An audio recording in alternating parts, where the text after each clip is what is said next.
जय जय जगन्नाथ जय जय जगन्नाथ जय जय जगन्नाथ। रामचरित मानसरे गोटे सुंदर कथा तुलसीदास गोस्वामी वर्णना करछंती।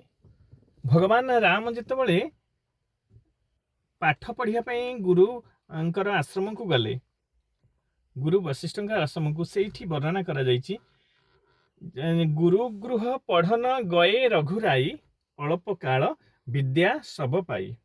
तो मन रखु, जदि आपणकर पिला अनेक विद्यारे चेष्टा करी मध्य विद्यारे सफलता पाउनै बा स्मरण शक्ति रे आपणकर रहुनी, तो विद्या अध्ययन रे ठीक रहुनी, तो आपण गोटे कथा करंतु।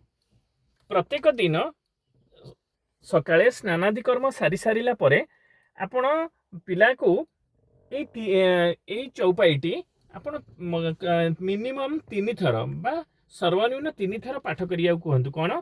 गुरुगृह पढ़न गए रघुराई, अल्प काल विद्या सब पाई।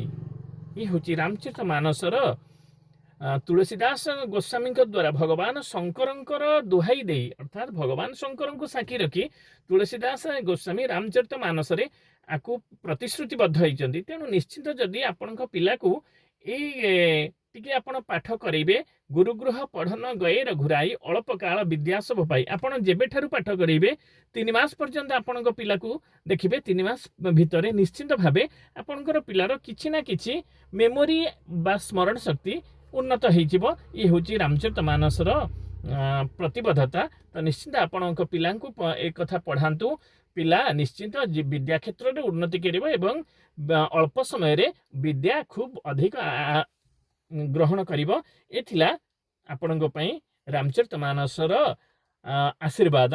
प्रभु जगन्नाथ आपणकर सर्वमंगल विधान करंतु। जय जय जगन्नाथ जय जय जगन्नाथ जय जय जगन्नाथ।